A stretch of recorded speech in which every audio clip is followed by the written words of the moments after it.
This is a recording from our 2023 Core Anesthesia Conference. We want to say thank you to all of the speakers who took the time to come and present, and also the sponsors who made the event possible for all of the residents. If you want to learn more about the speakers or our sponsors, please check out the show notes, and please enjoy this pre-recorded session.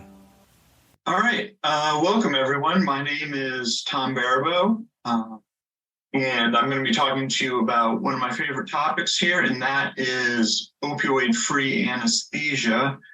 And there's a lot of sort of misconceptions about the subject, and I think a lot of that may stem from the name of it, and a lot of people, or one of the criticisms of people who don't really know a lot about it, is just that the idea being we want to eliminate opioids at all costs and at the expense of the patient, and that's not what it's about at all.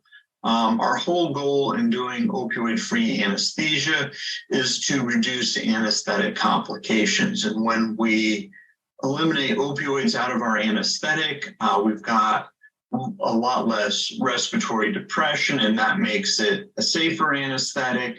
We see a lot less post-operative nausea and vomiting, which is one of the largest reasons for unexpected hospital admission after outpatient surgeries.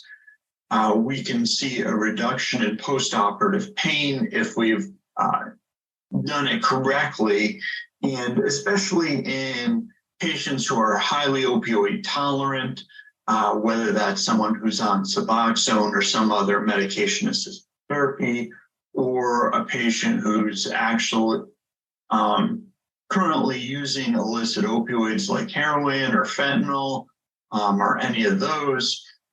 Some of the newer studies show that we can actually either reduce the length of the hospital stay or do some cases outpatient that previously required an inpatient stay. I did a study with a group out of Atlanta, Georgia, who were doing robotic prostatectomies outpatient, and the big thing was opioid-free anesthesia. Really, the paper we published gave us a much higher success rate than any other way it had been done before. So all things that can drastically cut down on the cost of a surgery. So when you think about why we started using opioids and really specifically fentanyl in anesthesia, if you go back to 1960 when fentanyl was created, it was a really big step forward in the quality of the anesthetic that they were giving at the time. It was a lot more cardiovascularly stable than the medications that were available at the time, and enabled them to give reduce the amount of anesthetic agent they were using and give a much more hemodynamically stable anesthetic. That's why we started using opioids to begin with. But the question we're asking now is, does the risk-benefit profile of fentanyl still justify its use, given that we have other medications available to us? We know a lot more about the harmful effects of opioids. We know a lot more about how pain works, how opioids actually make surgical pain worse long-term. We have a lot more regional anesthetic options available. And so we're not saying that put your fentanyl down, there's never a time or a place for it ever again, but reevaluate when you need to use it, and is it something that should be used most of the time or all the time.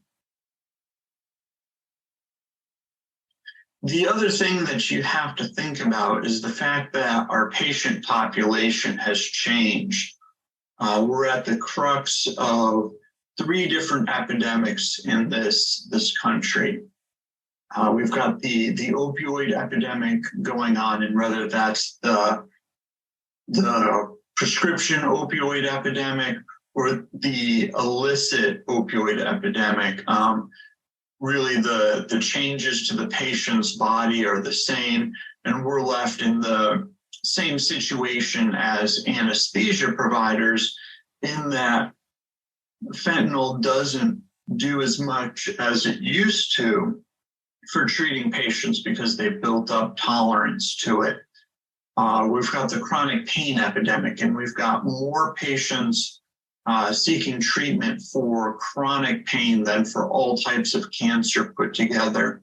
And so when these patients come in, when you think about chronic pain, you should hear the words disease of the nervous system kind of echo in your mind. And so their pain pathways are already upregulated. So the amount of pain that these patients are able to experience is much higher than what patients without chronic pain are able to feel. And certainly if this is one of the unfortunate patients who has had their chronic pain treated with long-term opioid use, that's sort of a compounding effect, right? Not only are opioids going to be ineffective for them, but they also have that upregulated nervous system and pain pathways. In addition, we have the obesity epidemic going on, which makes it a lot less safe to give opioids, or the amount of opioids that we can give to these patients is a lot less. And again, we talked a little bit about the fact that fentanyl was invented in 1960, very quickly adopted as one of the cornerstones of the common anesthetic. And so that's over 60 years of us kind of doing the same anesthetic, right? A sedative, an opioid, and a paralytic. And so there's a lot of preconceptions that have been built up over the years and like generation after generation of giving the same anesthetic. And we just use them so frequently that we forget to take a good look at their safety profile. And despite 60 years of using them day in and day out, the number one causes of emergencies in the PACU are still respiratory depression. And so our concept of safety of opioids and anesthesia is a little bit warped, right? The second one is that they're the gold standard and the most effective treatment for surgical pain. And when you're looking at the studies of post-operative pain and opioid-based anesthetics, over half of patients report moderate to severe pain in the recovery room. And so we can do hopefully a lot better at treating surgical pain. Opioid-related side effects, or ORADs, is kind of the mnemonic that has been come up with to discuss that group of symptoms. The most common being post-operative nausea, vomiting, or itching, which is the most common cause of unexpected hospital admissions after outpatient surgery. And that's a huge unexpected cost. And now that we're out of sort of the COVID epidemic, we've got beds available in the hospital again, but still a huge unexpected cost and strain on the hospital system. And there's a lot of side effects that are untreatable from opioids. You know, for instance, we can use an APFEL score. We can, look at the patient's risk of postoperative nausea, vomiting, and prophylax them with, medications from different classes based on their score.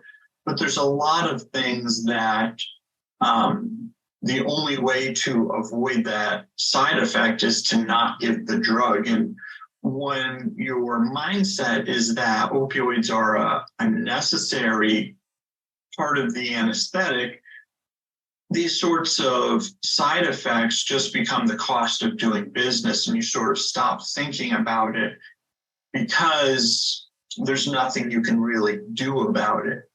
But when you start thinking about opioid-free anesthesia, we don't necessarily have to give opioids as part of our anesthetic. That shifts should shift the risk-benefit profile in your mind as to whether or not you want to do an opioid-free anesthetic or an opioid-based anesthetic.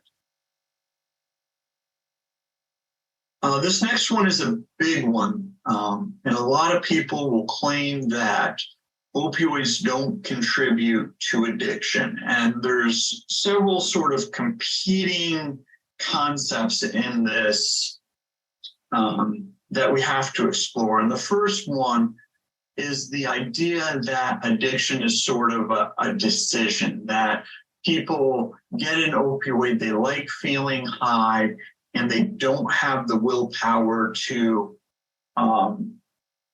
deny themselves. And so, it's this idea that addiction is a moral failure. But if the patient's asleep, they don't experience the high, they can't get addicted. And that's wrong thinking.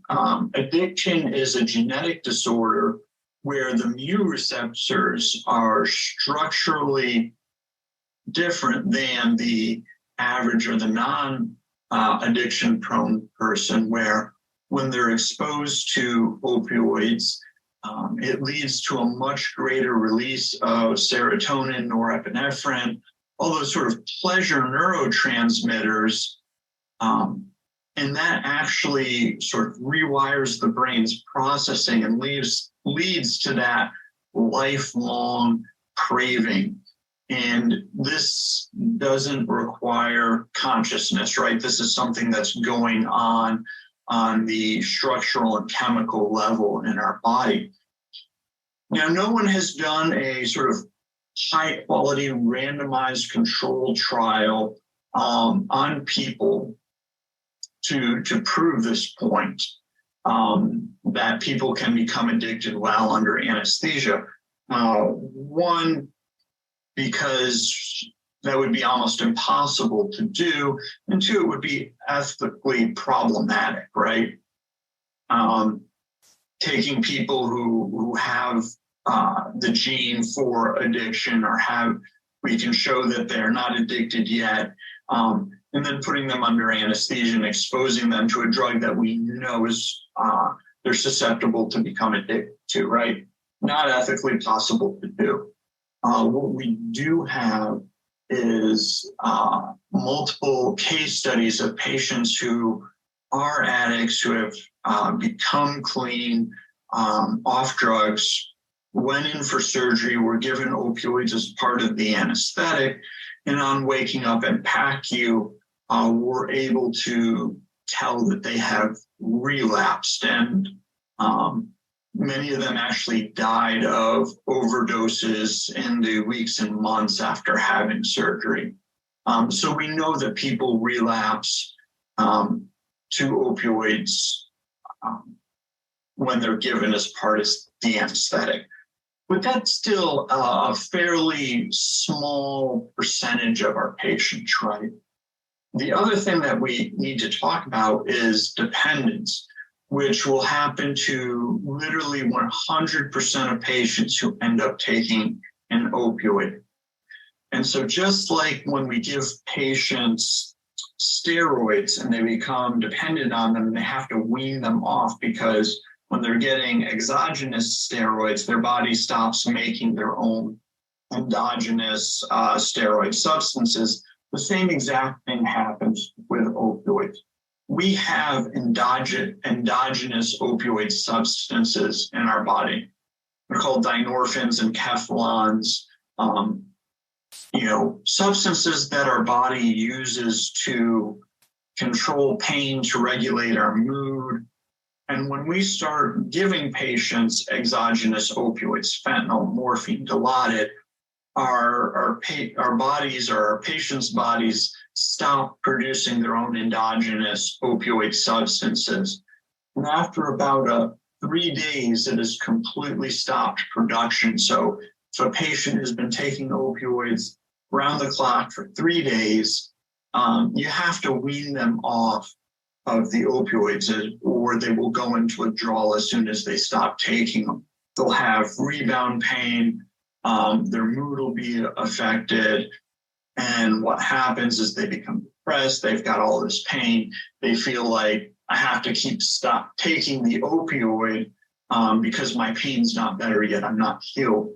And the reality is what we need to do is wean them off. But again, this process starts with the first dose of opioid that we're giving on induction or preoperatively. And so the further or the less sort of opioid load we can put on our patients, the less of this dependence will build up, and it will be easier for our patients to stop taking opioids after surgery. Lastly, this idea that opioids are just sort of necessary, and people can't really explain why, and it's just built on the idea that they've given an opioid with every anesthetic that they've ever given in their entire career. And so they can't imagine being able to keep the heart rate and blood pressure under control without them. And even in cases you see people walk in to give a lunch break, and I'm hearing that the patient hasn't had any fentanyl, railroad vital tracts, vital signs rather, they still have this uncomfortable sensation that the patient just needs a little bit of opioid. And that's probably, the hardest one to get over, especially if you don't have desire, you're not actively doing opioid-free anesthesia. So I want to talk a little bit more about opioid-related adverse drug effects, because there's a lot of them, and sometimes we underestimate the risk of the opioids we're giving. So we're all very familiar with respiratory depression, shifting the CO2 response curve. When you give a little bit too much fentanyl during the case, and at the end, you're waiting for your patient to start breathing and wake up at the end. But the other thing that happens is it causes pharyngeal muscle weakness, and that's weakness of the muscles of the tongue and the mouth. And that's what causes our obese patients and our patients with sleep apnea to obstruct. In addition, there's been a number of studies looking at the total amount of opioid given and rates of pneumonia, and there is a dose-related relationship there. So the more opioids our patients get, the more likely they are to develop pneumonia. As far as pain goes, I sort of touched on this already. There's something that I've sort of termed the Sisyphus effect, which is a combination of opioid-induced hyperalgesia and opioid tolerance. And when I was in nursing school, opioid tolerance was sort of hammered a lot. The more opioids you take, the less effective they're going to be. I don't know that back then anyone really talked about how quickly that occurred. And with a single dose of 15 milligrams of morphine or 100 mics of fentanyl, that's actually a measurable effect. But the other concept in there is opioid-induced hyperalgesia, which when opioids are given, they cause release of something called protein kinase C, which functions in our body exactly like the pain neurotransmitters do. It binds to the NMDA receptor, causes loss of the magnesium plug out of the NMDA receptor. And so when you combine these two ideas, where every dose of opioids you give, the next dose is going to be less effective, and at the same time, you're going to increase the amount of pain that the patient's experiencing as the opioid, the analgesic effect is wearing off. So under a traditional anesthetic, you bring them in, you give them anywhere from 100 to 250 mics of fentanyl on induction. By the time our patients are getting to the recovery room, they already have both of these in effect. You've had to let the opioid wear off a little bit so the patient will breathe. And so you've increased the amount of pain that they're having, and you're decreasing the effect of any opioids that are used to manage post-operative pain.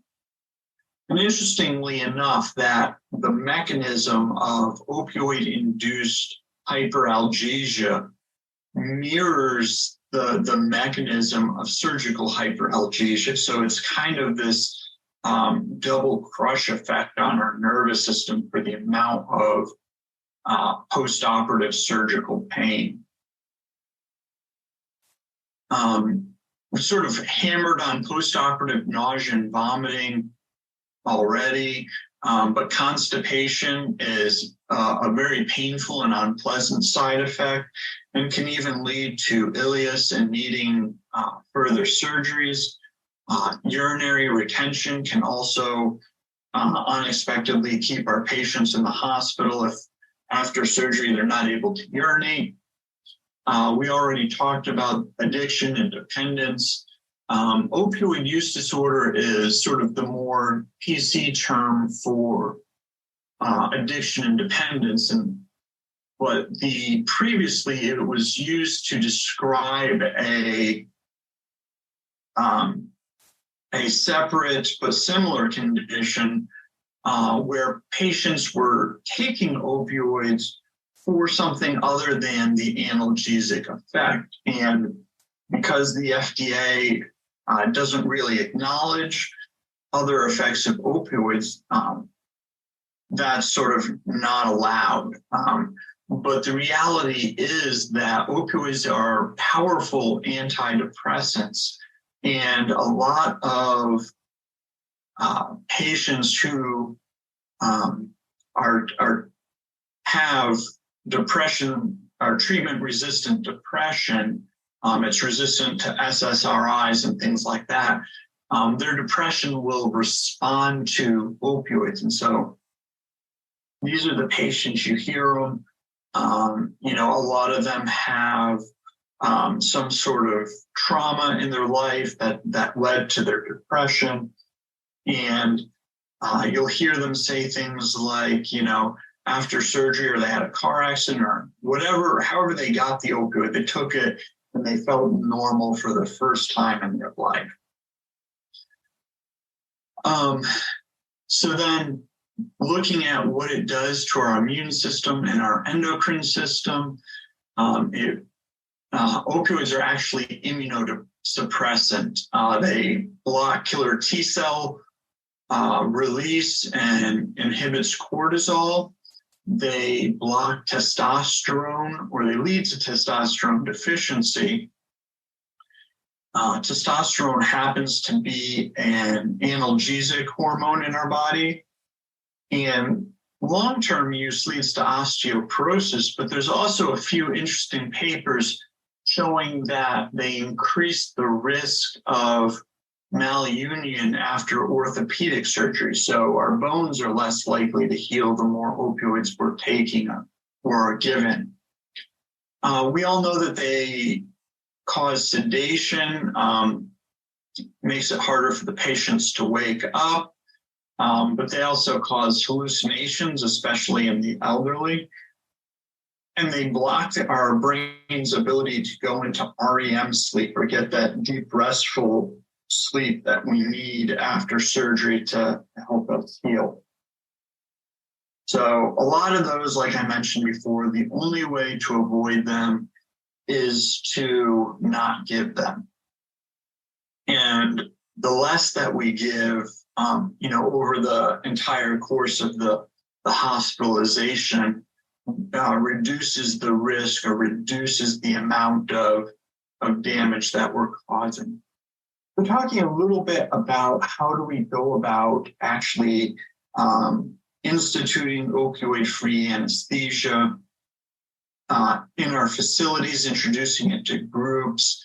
And one of the best things that you want to do is look for the patients that would benefit from it the most.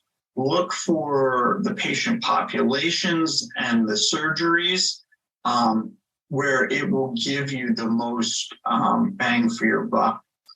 And, so there's sort of two ways of doing it. Some people will learn about opioid-free anesthesia, go into work the next day, try it, love it, start giving opioid-free anesthesia. And a lot of times they're the only ones in their group doing it. It makes the other members of the group very nervous and uncomfortable to give them breaks, lunches, get them out at the end of the day. And it causes a lot of friction within the groups. The other way to go about it is to create a protocol for a surgeon for a specific type of surgery that where you'll get, like I said, the most sort of bang for your buck out of it. And then that makes everyone more comfortable because they have a protocol to follow. Everyone's doing the same anesthetic for the same surgeons, for the same patients. If you do have sort of something that goes unexpectedly, the person giving the anesthetic has a little bit of a defense because they were following the protocol. Whereas if you're the lone person in your group giving opioid-free anesthesia and you have an unexpected outcome, a lot of people are going to blame your weird voodoo anesthesia for the complications that arise. And then once the people in your group get comfortable, they see the advantages of doing opioid-free anesthesia, they're comfortable doing it, they're going to look for the other surgeries that you're doing at that facility that would really benefit from it, the other patients that would really benefit from opioid-free anesthesia. And you'll see it sort of grow organically. And then you'll even see some of the surgeons coming to you and asking for it. And so the special populations that are the special types of patients that really benefit from opioid-free anesthesia. Number one, anyone with a respiratory condition, right? And that doesn't have to be COPD or sleep apnea. That can be patients with obesity, that can be elderly patients who are particularly susceptible to opioids. So not just your COPD patients. Your highly opioid tolerant patients or your chronic post-surgical or your chronic pain patients, right? Anyone for whom opioids just are not going to work well for. Group number 3 is patients at high risk for post-operative nausea, vomiting, whether that is due to the surgery, a lot of breast surgery and things like that have high rates of it, or it's that patient with a strong history of it. They tell you every single anesthetic I've ever gotten, I've thrown up for 24 hours afterwards. And the one thing that every single study on opioid-free anesthesia has come to the conclusion, it dramatically reduces the rates of post-operative nausea, vomiting. Patients with opioid use disorder, patients who are previously addicted or dependent on opioids have gotten clean and come in. And these patients are not only scared of the normal things that every patient is scared of, right? Dying under anesthesia, of having a botched surgery, but they're also scared to lose their sobriety and the life that they've sort of built up. Because they've overcome so much and worked so hard for that. And knowing that they don't have to have opioids is a great comfort to them. And lastly, patients who have cancer. And there's the studies are certainly not conclusive on this by any means, but there's literature out there to suggest that opioid-free anesthesia may impact the risk of cancer reoccurrence, and that's due to the immunosuppressant effects of opioids. Obviously, there's a lot of confounding factors, and these are long-term studies. They're really hard to do. But certainly, if I have cancer, if I'm having a tumor taken out, that's what I want, the lowest risk of ever having to do that again, right? So what does that look like when we're talking about specific types of surgeries that this is really effective for? Number one, bariatric surgery, right? You've got obese patients that don't breathe well, that often have issues with pain, that have high rates of post-operative nausea, vomiting. Breast cancer surgery, right? High risk of chronic post-surgical pain, high rates of post-operative nausea, vomiting. Spine surgery. You've got a lot of patients coming in with chronic pain. They're long surgeries, and so anything you can do to mitigate the respiratory risks are there. So those are like some of the big surgeries, but you can certainly do it for any type of surgery. But if you're going back to your facility and saying, we're having a tough time managing our bariatric patients or our breast cancer patients or our spine patients, those are great places to start doing opioid-free anesthesia and getting your group comfortable on how to perform it. So what are our tools in our toolbox, our arrows in our quiver, whatever the saying is that you want to use? Certainly the gold standard is any sort of regional or neuraxial anesthesia. If you can make it so the patient can't feel the surgery that's happening, the amount of sedative agents you need to keep them hemodynamically stable intraoperatively is much, much less. It's much easier to do. Think interscalene blocks for shoulder surgery, spinals for lower extremity surgery. Now, when we're talking about opioid-free anesthesia, we're really talking about intraoperative management. And that will lead to advantages in PACU, that will lead to advantages post-operatively. But as far as what the actual definition of the technique is, we're talking about an intraoperative technique. So the medications that we're going to use, a lot of Precedex, a lot of ketamine, lidocaine infusions, and magnesium. And there also is probably a role for nitrous oxide and beta blockers like esmolol. Now, we all want to think about post-operative pain management as well. And I think the enhanced recovery after surgery world has done a really great job of talking about using all these medications to decrease post-operative pain. We still want to do that when we're giving opioid-free anesthesia, but what we're really going to talk about is that intraoperative management. Now, just disclaimer, the number one complication from opioid-free anesthesia is post-operative sedation. We're giving a lot of long-acting sedative medications that don't have reversal. So if you give too much of it, it's easy to have a patient that's sedated 2-3 hours post-operatively. And so we're going to talk about some strategies to avoid that. So just a little overview real quick. Alpha-2 agonists, their benefits. They're not only analgesic, but anti-hyperalgesic. They're anxiolytics. They reduce postoperative shivering. They reduce emergence delirium, especially in pediatric patients and the elderly.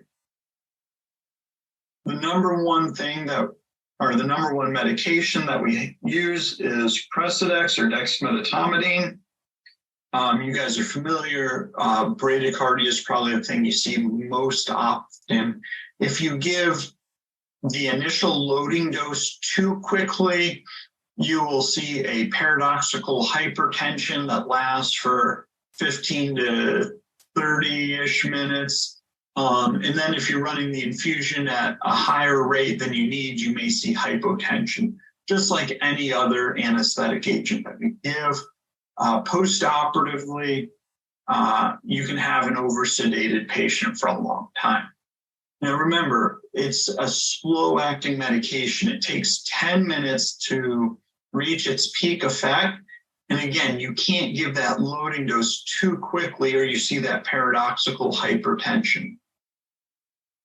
So the doses that you're going to see here are going to be different than you would find in a textbook. And the reason for that being, we're not using them for monotherapy. We're going to be talking about combining medications to give an opioid-free anesthetic. So in that setting, that sort of subset of use, you're going to see a much narrower dose range. And again, that's to keep you from having overly sedated patients post-operatively. And the other thing is when you're treating pain with 3, 4, 5 different mechanisms of action, you don't need very much of each one. So encourage you, keep your dosage towards the lower end of the range. Induction dose of Precedex, 0.3 to 0.5 mics per kilo, 25 to 50 mics. And again, titrating that in over about 5 to 10 minutes. And so,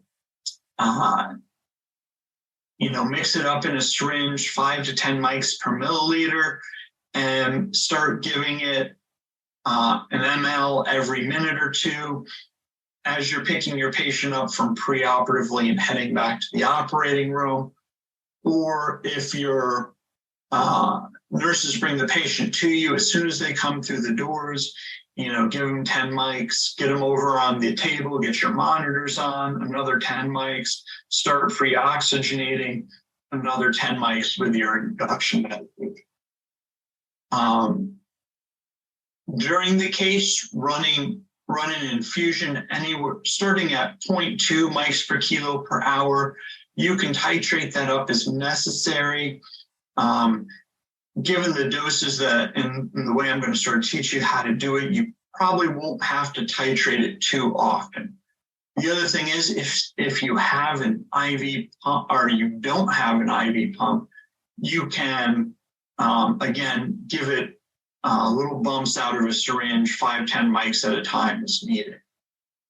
There are studies out there running infusion post-operatively on the floor for patients with chronic pain who are highly opioid tolerant to reduce post-operative pain. And you can sort of see the doses there.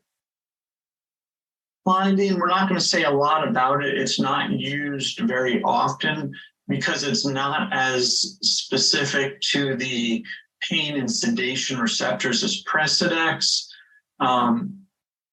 The big thing with clonidine is that it has a 12-hour half-life. So if you get the dosing right, you've got a very comfortable, not anxious patient for a long period of time. If you give too much, you have a sedated, hypotensive patient for a very long period of time. And I've just sort of included doses in there for you. We're not going to spend a lot of time talking about it. Ketamine is the next medication we're going to talk about. And you'll notice on the slides here, I have them grouped by sort of mechanism of action. So ketamine is not only an analgesic, it's a bronchodilator and an antidepressant. So a lot of things that are really beneficial for our surgical patients. The big side effect is hallucinations, right? And a lot of times when you tell your PACU nurses, if they've been doing it for any length of time that you gave ketamine, they get very angry at you and they're worried that the patient's going to wake up seeing purple elephants because they're used to these really big doses, 2 milligrams per kilo, these induction doses that we used to give. And so, the old thinking was that you have to give a benzodiazepine to prevent post-operative hallucinations if you're giving ketamine, but that was with those really big doses. When you're giving these doses that I have listed here, again, 25 to 50 milligrams on induction, running a low dose infusion through the surgery, or just bolusing 10 milligrams at a time, you really don't run into that problem very often. So you don't need a benzodiazepine just because you're giving ketamine. Presidex helps reduce the incidence of that as well. And what I tell people is occasionally you will run into a patient who's particularly susceptible to those effects for whatever reason. And if that happens, you can use it as a rescue. So 1 to 2 milligrams in PACU when the patient wakes up if they're having some hallucinations at that point. So again, induction dose 25 to 50 milligrams, infusion of it during the case, or 10 milligram boluses as needed. You can also use it as a rescue analgesic in recovery or as a sedative / analgesic preoperatively if patient's having pain, or if you want to do a procedure like a peripheral nerve block. And so there you're looking at 10, 15 milligram doses. And especially at those doses, you don't need a benzo just because you gave that 10 milligram dose of ketamine. And if you put it in a 50 ml bag of saline and run it in over 5 minutes, the rates of hallucinations drop even further. The other medication, magnesium, it's an analgesic. It's also a bronchodilator. It also reduces postoperative shivering. And if you mix it in propofol, it reduces the burn, half milligram or half gram rather. Everything you read about magnesium says it will prolong your non-depolarizers, and the doses that we're going to talk about doesn't seem to be clinically obvious, but certainly in the aegis of Gamedex, it's less problematic.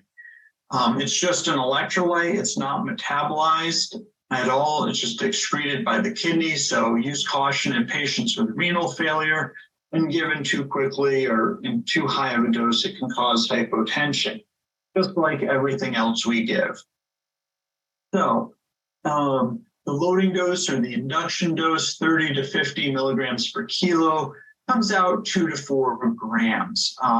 And you'll want to run that in over 30 to 60 minutes. So whether you've got a 4 gram piggyback, 100 ml bag that you just run in after your antibiotics are in, or if you have the vials, you can squirt it in your first bag of IV fluids, however you want to do it. Just have a little bit of control over the speed of it going in to reduce hypotension.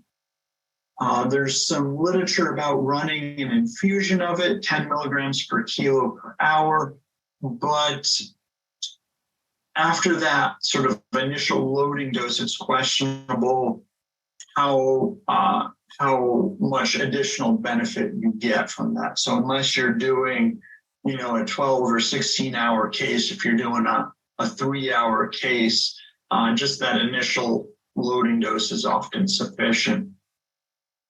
Nitrous oxide, most of us don't realize it's an NMDA antagonist, so it's a analgesic. It's 50% end-tidal concentration is equivalent to about 15 milligrams of morphine, and it can actually reverse certain types of chronic pain. So people with chronic pain after a 90-minute exposure to nitrous oxide have less chronic pain for about 3 months afterwards. Obviously, your patients have to have good enough lungs to sort of tolerate the diffusion hypoxia. I was always taught that it increases postoperative nausea, vomiting, but the newer studies say that's only if you don't prophylax your patient for postoperative nausea, vomiting. If you're using an Apfel score and giving your patient, one antiemetic for every point on the Apfel score, there's really no change in postoperative nausea, vomiting from nitrous oxide.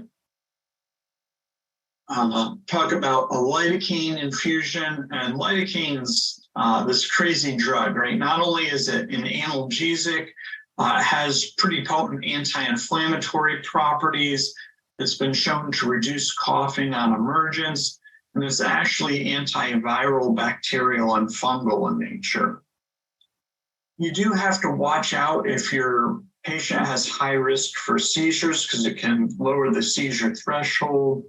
And in awake patients, it can cause sort of these annoying neurologic symptoms.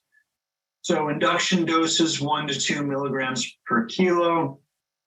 Maintenance dose throughout the case and infusion of 2 to 3 milligrams per kilo per hour. Now, I would highly recommend not going to pharmacy and getting that bag of 4% or lidocaine that's mixed up, or 0.4%, I forget. The easiest way to do this is to get a vial of 2% lidocaine. And that way, if you've got an 80-kilo patient, you start the infusion at 8 mLs per hour. It's math so easy that I can't even mess it up. If you just have normal pumps, just spike the vial. If you've got a syringe pump, draw it up in a syringe and run it on the syringe pump. And then there's, again, just like ketamine, just like Precedex, there's studies of doing infusions of it post-operatively, and about half dose of what we give intraoperatively. So a lot of studies on using beta blockers to eliminate opioids in anesthesia.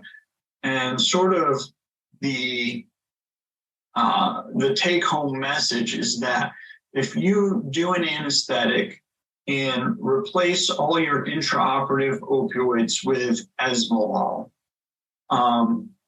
wake the patient up, give them whatever Dilaudid or opioid they need to manage their pain. They will have less pain and require less opioids for the first 24 hours post-operatively. Whether that's just whether esmolol has an analgesic effect to it, or it's just blocking the opioid-induced hyperalgesia and opioid tolerance. No one's got a clear answer on that yet. Interestingly enough, there was a paper I just read that showed giving esmolol on emergence drastically reduced the amount that patients bucked and coughed on the tube. So for whatever that's worth, how I most often give esmolol is for cases that I have to intubate the patient, but there's no incision, and little to no postoperative pain. And I'll give half to 1 milligram per kilo on induction just to keep the heart rate and blood pressure under control while I put the tube in. I'm going to turn the gas on. We're going to do our ERCP, our EGD. Maybe I'm doing a hysteroscopy, and for whatever reason, I need to intubate the patient. There's also studies showing that you can run an infusion of it intraoperatively, and it's so short-acting that you really just sort of titrate to effect. You can use long-acting beta blockers in the same way, but given that they're long-acting, if you suddenly start having major blood loss, or if you have a surgery where there's really stimulating parts to it, those are maybe not the best choice.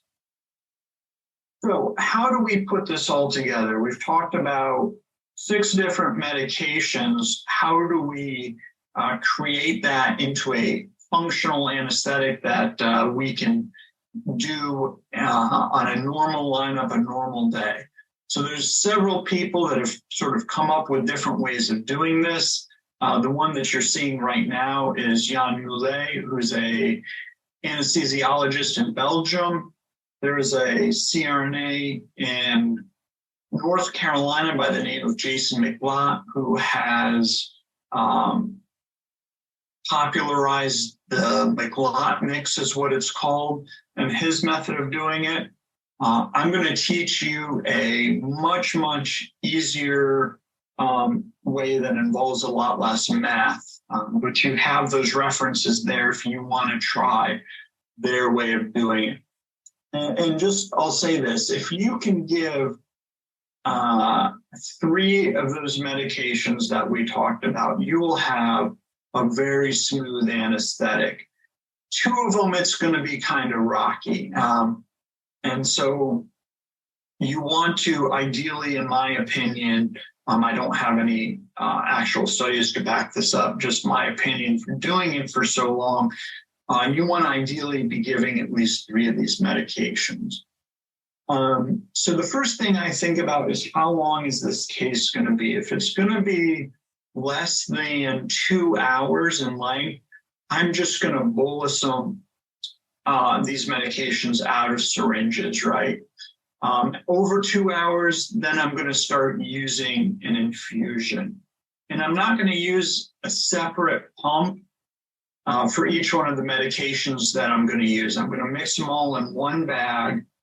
The only time or the only people I know who are running them all on separate pumps are doing really big, long cases, major spine surgery, open heart surgery, things of those natures where you might want to control the rate of each medication separately.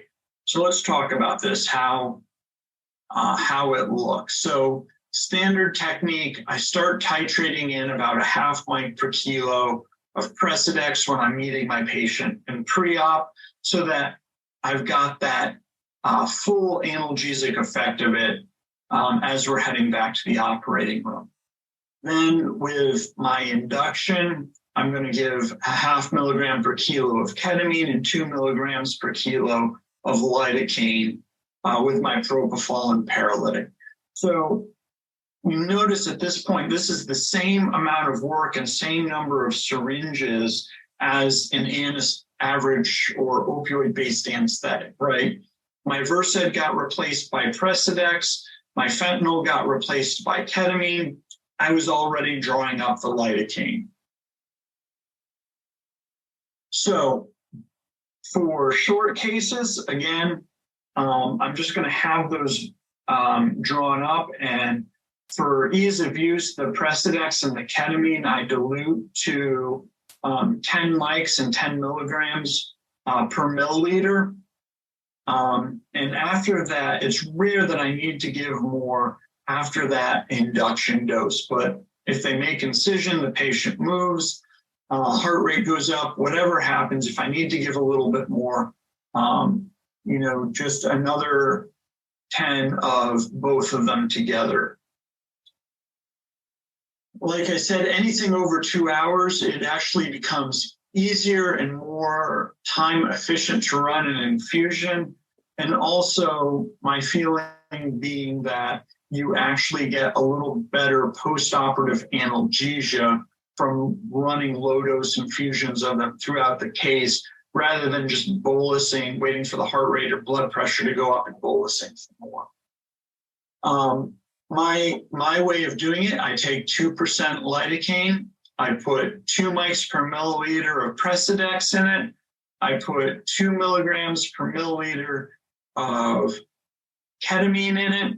And I put 100 milligrams per milliliter of magnesium in it. And the magnesium I only do in my first syringe, and that'll get me that 30 to 50 milligram per kilo, that loading dose. So for an example, if I have a 30 ml vial of 2% lidocaine, I'm going to put 60 mics of Precedex in it, 60 milligrams of ketamine, and 3 grams of magnesium. So that's 0.6 mLs of Precedex. Depending on my concentration of ketamine, I think most commonly you've got the 50 per, so it would be 1.2 mLs.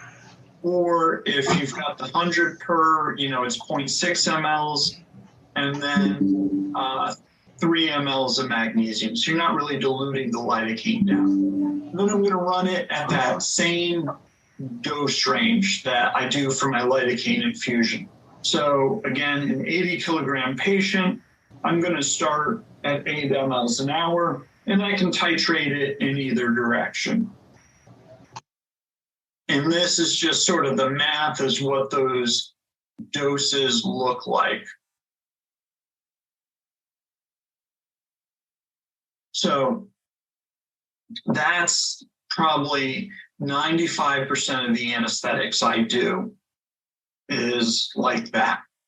Now, the hardest thing we talked about in opioid-free anesthesia, we are giving long-acting medications with no reversal agent. So the shorter the case is, the harder it is to keep the heart rate and blood pressure under control intraoperatively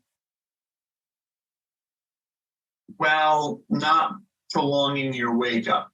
So I will take that 1 bag infusion that we just talked about, the lidocaine with the Precedex and the ketamine and the magnesium in it. And if I don't have the magnesium, or if I don't have one of those, if I have at least 3 of them, I know I can give a good anesthetic. So on induction, I will give 1 hour's worth. So again, like if they're an 80 kilo patient, I'll give them 8 ml. So significantly less upfront on induction. And then I'll use a little bit of esmol on top of that. And then I can still run that infusion during the case. Anytime you do things differently, everything sort of feels a little bit different. There's a couple things that you wouldn't necessarily expect that might throw you off. So a couple heads ups when you're giving your first opioid-free anesthesia to expect. It takes about 5 minutes longer for the patients to open their eyes. So if you're the type of provider who needs the patient to open their eyes before you'll extubate them, it'll take you a couple cases to relearn when to turn the gas off. You have to turn it off a little bit earlier. If you're the type that gets them back breathing, takes the tube out deep, then you won't actually notice any difference. Because the interesting thing is they wake up much more quickly, meaning that there's not that stage of like drowsy confusion. They open their eyes, they want a cup of coffee and to get up and go. The other thing you're going to notice, and we all learned way back in anesthesia school, or if you're still in anesthesia school, you're learning that the effects of volatile agents is to increase respiratory rate and decrease respiratory depth. But we rarely see that because we rarely do a general anesthetic without opioids. And so at the end of the case, it's not uncommon to see respiratory rates between 20 to 40. And where in an opioid-based anesthetic, that would be a sign of inadequate analgesia. And that's just the effects of the volatile agents not being blocked by opioids respiratory depression. And it's really sort of anxiety provoking the first couple times you do it because you're convinced that the patient's going to wake up in pain, but that's not the case. And so just go ahead, turn your gas off, extubate them, go through emergence. Now, opioid-free anesthesia makes things better, but it's not voodoo, right? You're still going to have patients who have pain post-operatively, right? They've been through surgery, incisions. They'll have less pain. That pain will be more responsive to opioids. So you'll need to adjust your PACU orders to give smaller doses of Dilaudid or morphine or whatever you're used to giving. But don't expect all your patients to be pain-free. Their pain should be manageable. You'll probably have a higher percentage of patients who don't need opioids in PACU, but a lot of them still will. And even if patients require some opioids in PACU, that doesn't mean that it was pointless to do opioid-free anesthesia. You still give them a safer anesthetic with less respiratory depression. They still have less risk of postoperative nausea, vomiting. You still know that they're going to need less opioids for the first several days. Still needing a little bit of Dilaudid and PACU. Don't let anyone tell you that you did all that work for nothing, okay? Again, it's not about completely eliminating opioids from their entire experience. It's about eliminating them, eliminating the adverse effects from them where they can be replaced with better agents. And so thank you so much for listening to me. I'm the current president of the Society for Opioid-Free Anesthesia. Here's our website and contact information if this is something that you're interested in and want to learn more about.